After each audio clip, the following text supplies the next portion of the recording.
సభాధ్యక్షులు RTC managing director అయినటువంటి సజ్జనార్ గారికి, అట్లాగే నా తోటి మంత్రివర్గ సహచరులు, రవాణా శాఖ మార్చులు మిత్రులు పొన్నం ప్రభాకర్ గారికి, మరో రాష్ట్ర మంత్రివర్యులు R&B సినిమాటోగ్రఫీ మంత్రివర్యులు శ్రీ కోమటిరెడ్డి వెంకటరెడ్డి గారికి, స్థానిక శాసనసభ్యులు మిత్రులు దానం నాగేందర్ గారికి, అట్లాగే విజయారెడ్డి గారికి, మన రవాణా శాఖకు సంబంధించినటువంటి జ్యోతి బుద్ధప్రసాద్ గారికి, ఇంకా రవాణా శాఖ అధికారులకి, ఆర్టీసీ సిబ్బందికి, పాత్రికేయ మిత్రులకి అందరికి కూడా ముందుగా నా హృదయపూర్వకమైనటువంటి నమస్కారాలు. చాలా సంతోషం. ఈరోజు ఆర్టీసీకి సంబంధించి గతంలో చాలా విషయాలు వినేవాళ్ళం.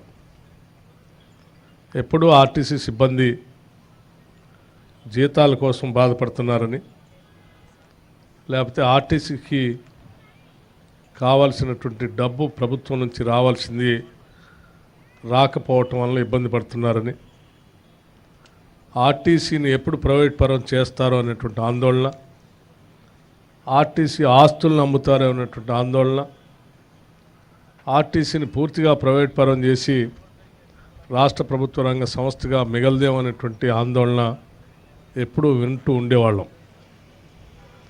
అటువంటి ఆందోళన కార్యక్రమంలో పెద్ద ఎత్తున ఆనాడు మనమందరం కోరి కొట్లాడి తెచ్చుకున్న తెలంగాణ రాష్ట్రంలో మీరందరూ పెద్ద ఎత్తున సమ్మె చేస్తే కూడా ఆ సమ్మెను ఉక్కుపాదంతో అనగదొక్కి మీకు స్వేచ్ఛ అనేదే లేకుండా, భావ స్వేచ్ఛ అనేదే లేకుండా చేసినటువంటి గత ప్రభుత్వ టీఆర్ఎస్ పాలనను చూసాం. ఈరోజు పట్టుమని 90 రోజులు కూడా పూర్తి కాలేదు. కేవలం అతి కొద్ది సమయంలోనే ఇవాళ ఆర్టీసీ బస్సు, కొత్త కొత్త బస్సులతో ఆర్టీసీ తిరుగుతూ ఉంది. తిరగటమే కాదు, గతంలో ఇక్కడే డాక్టర్ బాబాసాహెబ్ అంబేద్కర్ గారి సాక్షిగా 100 బస్సుల్ని ప్రారంభోత్సవం చేసుకున్నాం, కొత్త బస్సుల్ని. మళ్ళీ తిరిగి ఈరోజు ఎలక్ట్రిక్ బస్సులు 25 బస్సులు ఈరోజు నాన్ ఏసీ బస్సుల్ని ఈరోజు కొత్త ప్రారంభోత్సవం చేసుకుంటున్నాం. ఆర్టీసీ నష్టాల్లో ఉన్నటువంటి ఆర్టీసీ ఇవాళ ఆపరేషనల్ ప్రాఫిట్లోకి వచ్చి భవిష్యత్తులో పూర్తి లాభాల్లోకి వచ్చేటువంటి క్రమంలో అడుగులు ముందుకేస్తూ ఉంది. నిజంగా ఇది తెలంగాణ రాష్ట్ర ప్రభుత్వానికే కాదు, తెలంగాణ ప్రజలకు కూడా గర్వకారణంగా నేను భావిస్తూ ఉన్నాను. ఈ రాష్ట్రంలో రెండు ప్రభుత్వ రంగ సంస్థలు, ఒకటి సింగరేణి ప్రభుత్వ రంగ సంస్థ, అది కూడా దాదాపు 45,000 మంది ఉద్యోగస్తులతో ప్రభుత్వ రంగ సంస్థగా ఉంది. ఆర్టీసీ కూడా దాదాపు 44,000 మంది పైబడి ఉద్యోగస్తులతో ఒక ప్రభుత్వ రంగ సంస్థ పెద్ద ఎత్తున నడుస్తూ ఉంది. అంటే ఈ రెండు సంస్థల్ని కాపాడుకోవటం ఈ రాష్ట్ర ప్రభుత్వం యొక్క సంకల్పం, బాధ్యత. ఇది మనందరి అవసరం అని కూడా నేను భావిస్తూ ఉన్నాను. పెద్ద ఎత్తున దాదాపు 1,00,000 మందికి ఉద్యోగ అవకాశాలు కల్పిస్తూ, కొన్ని లక్షల మందికి రవాణాని సౌకర్యాలు కల్పిస్తూ ముందు తీసుకుని పోతున్నటువంటి ఆర్టీసీ ఈ తెలంగాణ రాష్ట్రానికి ఒక తలమానికం లాంటిదిగా భావిస్తూ ఆర్టీసీని అమ్మనీయం, ఆర్టీసీ ఆస్తులు అమ్మనీయం, ఆర్టీసీని నష్టాల్లో ఉండనీయం, ఆర్టీసీని ఉరుకులు పరుగులు పెట్టిస్తూ ప్రజలకి సేవ చేసే కార్యక్రమంలో భాగంగా కావాల్సినటువంటి ఆర్థికపరమైన సహాయ సహకారాలు ఎప్పుడూ అందిస్తూనే ఉంటాం. ఆర్టీసీలో పనిచేసే ప్రతి బిడ్డ ఈ తెలంగాణ బిడ్డని.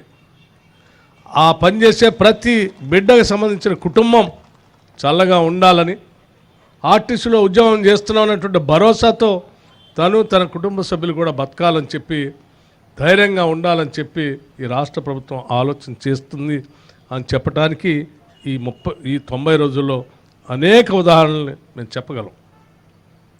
రాష్ట్ర ముఖ్యమంత్రి వర్యులు రేవంత్ రెడ్డి గారు కానీ, లేకపోతే నా సహచర మంత్రివర్యులు పొన్నం ప్రభాకర్ గారు, కోమటిరెడ్డి వెంకటరెడ్డి గారితో సహా మిగతా మంత్రివర్గ సహచరులు అందరూ కలిసి సమిష్టిగా ఈ ప్రభుత్వ రంగ సంస్థల్ని బతికించుకోవాలి, వాటికి బలోపేతం చేయాలి, ఆర్థికంగా నిలదొక్కునేటట్టు చేయాలని చెప్పి నిత్యం ఆలోచన చేయటం వల్లే ఈరోజు ఆర్టీసీ ఈ రకంగా మనుగడ సాగిస్తుందని కూడా నాకు చెప్పడానికి ఎటువంటి సందేహం లేదు. గతంలో ఉన్నటువంటి ఎరియర్స్ ఏమైనా ఉంటే ఆ ఎరియర్స్ సంబంధించి కానీ, లేకపోతే బాండ్స్ ఉంటే బాండ్స్ సంబంధించిన పేమెంట్ కానీ, లేకపోతే ఈ రాష్ట్ర ప్రభుత్వం నుంచి పే స్కేల్ అరియర్స్ కానీ 50% అరియర్స్ కానీ, లేకపోతే కొద్ది రోజుల క్రితమే 21% పే స్కేల్ ఖరారు చేసుకోవటం కానీ, ఇవన్నీ కూడా కేవలం ఈ 90 రోజుల్లో రాష్ట్ర ప్రభుత్వం సాధించినటువంటి విజయాలుగా నేను భావిస్తూ ఉన్నాను. ఈరోజు ఆర్టీసీ బస్సుల్లో మహిళలు, మనం అందరం మహాలక్ష్మిలాగా గౌరవించేటువంటి మన మహిళలు ఉచితంగా గర్వంగా ఆర్టీసీ బస్సులో ఎక్కి ఈ బస్సు నాది, నా కోసం నా ప్రభుత్వం ఉచితంగా తిరగటానికి నేను గౌరవిస్తూ నా కోసం ఏర్పాటు చేసినటువంటి రవాణా వ్యవస్థ అని చెప్పి తలెత్తుకొని వాళ్ళంతా తిరుగుతూ ఉంటే అంతకంటే ఆనందం ఈ రాష్ట్ర ప్రభుత్వానికి ఇది అవసరం లేదని కూడా మేము చాలా స్పష్టంగా చెప్తా ఉన్నాం. అలా తిరిగేటువంటి ప్రతి మహిళ సంబంధించిన రవాణాకు సంబంధించిన టికెట్ సంబంధించి గతంలో లాగా ప్రభుత్వాలు డబ్బులు చెల్లించకుండా మేము ప్రకటించాం, మీరు నడపండి అని చెప్పి వదిలేయట్లేదు. మేము ఎక్కే ప్రతి మహిళకు సంబంధించిన టికెట్కి సంబంధించి అనాపైసతో సహా లెక్కగట్టి ఆర్టీసీకి రాష్ట్ర ప్రభుత్వం డబ్బులు అనాపైసతో లెక్కగట్టి మీకు ఇస్తూ ఉన్నాం.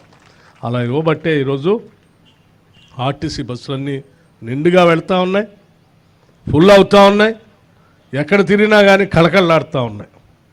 మీరు మహాలక్ష్మిని రవాణా చేయటం వల్ల రాష్ట్రంలో ఉన్నటువంటి మార్కెట్లు కానీ, దేవాలయాలు కానీ, ప్రభుత్వానికి సంబంధించిన స్కూల్స్ కానీ, లేకపోతే మార్కెట్లు, అగ్రికల్చర్ మార్కెట్స్ కానీ, కూరగాయల మార్కెట్లు కానీ ఎక్కడ పోవటానికి కూడా మహిళలు పెద్ద ఎత్తున ఈ రవాణా సౌకర్యాన్ని వాడుకుంటున్నారు. చాలా సంతోషం అని చెప్పి మీ అందరికీ నేను సవినయంగా మనవి చేస్తూ, ఈ కార్యక్రమం విజయవంతం కావటం కోసం ఒక మంత్రిగా కాకుండా ఇందులో ఒక నిబద్ధతతో ఒక కార్మికుల్లాగా, ఆర్టీసీ కార్మికుల్లాగా నా ఆర్టీసీ బతకాలి, నా కార్మిక సోదరులంతా కూడా తలెత్తుకొని బతకాలి, ఆర్టీసీ సంస్థ లాభాల్లోకి రావాలని చెప్పి రవాణా శాఖ మంత్రి గారు కూడా నిత్యం అంది వచ్చిన ప్రతి అవకాశాన్ని నేను బతికించుకోవటం కోసం ఆయన ప్రయత్నం చేస్తూనే ఉన్నాడు. అది ప్రభుత్వంతో మాట్లాడటం కానీ, ఆర్థిక శాఖ నుంచి నిధులు ఇప్పించుకోవటంలో కానీ, లేకపోతే దీన్ని కొత్త మార్గంలో ప్రయాణం చేసే కార్యక్రమంలో కానీ, వారికి ఉన్నటువంటి ఆర్గనైజేషన్ క్యాపబిలిటీస్, స్కిల్స్ అన్నింటినీ కూడా ఉపయోగించి ఆర్టీసీని ముందుకు తీసుకొని పోయే కార్యక్రమంలో పెద్ద ఎత్తున విజయం సాధిస్తూ ఉన్నారు. వారికి రాష్ట్ర ప్రభుత్వం తరఫున నా హృదయపూర్వకమైనటువంటి అభినందనలు తెలియజేస్తూ ఉన్నాను. అట్లాగే మరో మంత్రి గారు కోమటిరెడ్డి వెంకటరెడ్డి గారు, మీ బస్సులు తిరుగుతూ ఉన్నాయి, తిరగాలంటే నా రోడ్డు కావాలి. ఆ రోడ్డు గతుకుల్లో ఉంది, అందులో ఎక్కే మహిళలు మహాలక్ష్ములు కానీ, ఆర్టీసీ బస్సు కానీ, ప్రయాణికులు కానీ గతుకుల్లో ప్రయాణం చేసి ఇబ్బంది పడేటువంటి పరిస్థితి లేకుండా కేవలం రాష్ట్ర ప్రభుత్వ నిధుల నుంచే కాదు, నాకున్నటువంటి సంబంధాలతో అవసరమైతే కేంద్రంతో కూడా మాట్లాడి నిధులు తీసుకొచ్చి రూరల్ రోడ్లు కూడా వేయించడం కోసం నా ప్రయత్నం అంతా చేస్తున్నాను అని చెప్పడమే కాదు, చేసి కూడా చూపిస్తూ ఉన్నారు. 850 కోట్ల రూపాయలు ఒకటే స్ట్రోక్లో, సింగిల్ స్ట్రోక్లో రూరల్ రోడ్ల కోసం తీసుకొని రావటం అనేది సామాన్యమైనటువంటి విషయం కాదు. వారు ప్రత్యేక చొరవ తీసుకొని ఇక్కడ బడ్జెట్లో రాష్ట్ర ప్రభుత్వం నుంచి వచ్చే నిధులతో పాటు కేంద్రం నుంచి 850 కోట్ల రూపాయలు రూరల్ డెవలప్మెంట్, రూరల్ రోడ్ల కోసం తీసుకొచ్చినందుకు ఆర్టీసీ బస్సులు రవాణా సౌకర్యంగా ఉండేటట్టుగా వారు తీసుకుంటున్నటువంటి శ్రద్ధకు కూడా నేను కోమటిరెడ్డి వెంకటరెడ్డి గారిని మనస్ఫూర్తిగా అభినందిస్తూ ఉన్నాను. వీరందరూ కూడా మంత్రివర్గ సహచరులందరూ కూడా పెద్ద ఎత్తున ఈ రకంగా ఈ పాలనలో పూర్తి స్థాయిలో మనసు పెట్టి సంకల్పంతో ఆనాడు కాంగ్రెస్ పార్టీ ఆధ్వర్యంలో ఇచ్చిన ప్రతి గ్యారంటీని ప్రజలకు అందుబాటులో తీసుకొని రావడం కోసం ఒక నిబద్ధతతో కూడినటువంటి ప్రణాళికాబద్ధంగా ప్రతి మంత్రి ఈరోజు పనిచేస్తూ ఉన్నారు. కాబట్టే మేము చెప్పిన 6 గ్యారంటీల్ని గత ప్రభుత్వాలు చెప్పినటువంటి హామీలు 10 సంవత్సరాలైనా చేయలేకపోయారు. కానీ మేము 3 మాసాల్లోనే మేము ఇచ్చినటువంటి గ్యారంటీలన్నింటినీ అమలు చేసే కార్యక్రమం ముందు పోతా ఉన్నాం. 10 సంవత్సరాలు ఇంటికో ఉద్యోగం అన్నారు, 3 ఎకరాల భూమి అన్నారు, డబల్ బెడ్రూమ్ ఇల్లు అన్నారు. ఇలా చెప్పుకుంటూ పోతే అనేక హామీలు ఇచ్చారు. కానీ 10 సంవత్సరాల్లో ఏమి చేయలేకపోయారు.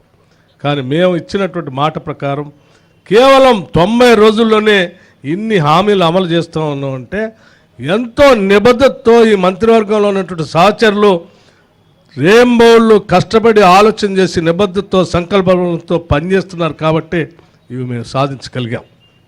కోట్ల మంది 0 టికెట్ల మహిళలు ప్రయాణం జరుగుతున్నా, లేకపోతే 10 లక్షల పైబడి ఆరోగ్యశ్రీకి సంబంధించినటువంటి ఉపయోగపడేటట్టుగా మేము అనౌన్స్ చేసినటువంటి ఆరోగ్యశ్రీ పథకం 10 లక్షలు కానీ, లేకపోతే 500 రూపాయలకే గ్యాస్ సిలిండర్లు ఇచ్చేటువంటి కార్యక్రమం కానీ, 200 యూనిట్ల వరకు ఉచితంగా అర్హత కలిగినటువంటి తెల్ల రేషన్ కార్డు లబ్ధిదారులందరికీ 200 యూనిట్ల వరకు ఉచితంగా కరెంటు ఇచ్చేటువంటి కార్యక్రమం కానీ, నిన్నటికి నిన్న ఈ రాష్ట్రంలో పేద ఇంటి తల్లులు ఇంటి కళ నెరవేర్చడం కోసం మేము లాంఛనంగా శ్రీ సీతారామచంద్ర భద్రాచలం స్వామివారి సన్నిధిలో పేదవాళ్ళందరికీ ఇల్లు ఉండాలనే ఆలోచనతో నిన్న మేము లాంచ్ చేసినటువంటి ఇందిరమ్మ ఇంటి కళని నిజం చేస్తూ నిన్న మేము ప్రకటించినటువంటి విధానం కానీ, ఇవన్నీ కూడా మాకున్నటువంటి చిత్తశుద్ధిని, సంకల్పాన్ని రాష్ట్ర ప్రజలకి సంపదను పంచే కార్యక్రమంలో చాలా స్పష్టంగా ఉన్నాం. కాబట్టే కేవలం ఈ 3 నెలల్లోనే మేము ఇన్ని చేయగలిగాం. భవిష్యత్తులో కూడా ప్రతి రోజుని వచ్చే ఆదాయం, ఖర్చు పెట్టే రూపాయి, ఈ 2 కూడా ప్రతి పైసా ప్రజలకే చెందాలన్నదే మా ఆలోచన. ప్రతి పైసా ప్రజలందరూ కూడా మా కోసమే ఆడుతుంది ప్రభుత్వం అనేటువంటి ఆలోచనతో పాలన అందిస్తామని చెప్పి మీ అందరికీ సవినయంగా మనవి చేస్తూ, ఆర్టీసీ ఇంకా దినదిన ప్రవర్ధమానమే, తెలంగాణకి ఒక తలమానికమే, అంతిమంగా భారతదేశంలోనే అద్భుతంగా నడిచేటువంటి ఒక ప్రభుత్వ రంగ సంస్థగా ఆర్టీసీ ఎదగాలని చెప్పి ఈ రాష్ట్ర ప్రభుత్వం తరఫున మీ అందరికీ నా శుభాభినందనలు తెలియజేస్తూ, ప్రభుత్వం యొక్క కోరికను కూడా తెలియజేస్తూ, ఈ మంచి కార్యక్రమానికి, ఇనాగరేషన్ కార్యక్రమానికి పిలిచినందుకు మన రవాణా శాఖ మంత్రులు గారికి అభినందనలు, ధన్యవాదాలు కూడా తెలియజేస్తూ ముగిస్తూ ఉన్నాను. థ్యాంక్ యూ, ధన్యవాదాలు, నమస్కారం.